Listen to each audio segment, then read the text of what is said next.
దీపం హిందూ పురాణాల ప్రకారం దీపం చైతన్యానికి, జ్ఞానానికి, ఆత్మకు ప్రతీకగా చెబుతారు. ఇల్లు, దేవాలయం, బహిరంగ ప్రదేశం, వృక్షాల మధ్య మిక్కిలి భక్తితో దీపాన్ని వెలిగించడం భారతీయుల సంప్రదాయం. ప్రధానంగా దైవం ముందు దీపం వెలిగించడం అంటే మనిషిలోని అజ్ఞానాన్ని దైవం ముందు ఉంచి జ్ఞానాన్ని ప్రసాదించమని వేడుకోవడమే. అయితే సాధారణంగా దీపాన్ని నెయ్యి లేదా నూనె పోసి వెలిగిస్తారు. కానీ ఇప్పుడు మనం చెప్పుకోబోయే ఆలయంలో మాత్రం దీపాన్ని నదీ జలంతో వెలిగిస్తారు.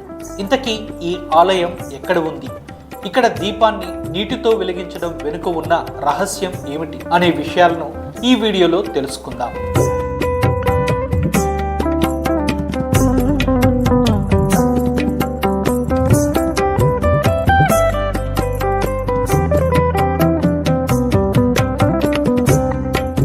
మధ్యప్రదేశ్లోని షాజాపూర్ జిల్లా నల్ఖేడా ప్రాంతానికి సమీపంలో ఉన్న గడియా గ్రామంలో కాళీసింధ్ నది ఒడ్డున ఈ ఆలయం ఉంది. స్థానికులు దీనిని గడియా ఘాట్ వాలీ మాతాజీ ఆలయం అని పిలుస్తారు.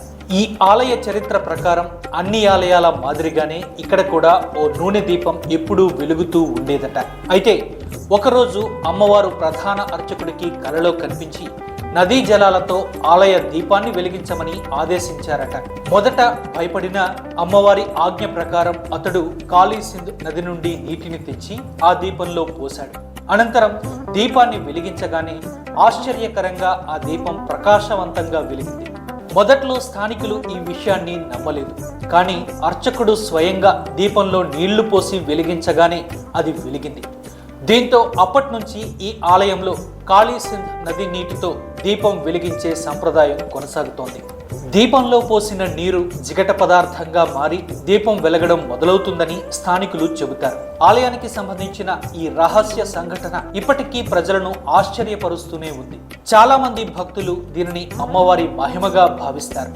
అయితే వర్షాకాలంలో కాళీసింధు నది నీటి మట్టం పెరిగి ఆలయం మునిగిపోవడం వల్ల ఆలయంలో పూజలు, ప్రార్థనలు నిలిపివేస్తారు. ఆ తరువాత శరదృతువు, నవరాత్రుల్లో ఘటస్థాపన రోజున ఈ దీపాన్ని మళ్లీ వెలిగిస్తారు. దీంతో ఈ అద్భుతాన్ని చూసేందుకు ప్రతి ఏడాది పెద్ద సంఖ్యలో భక్తులు ఆలయ సందర్శనకు వస్తారు.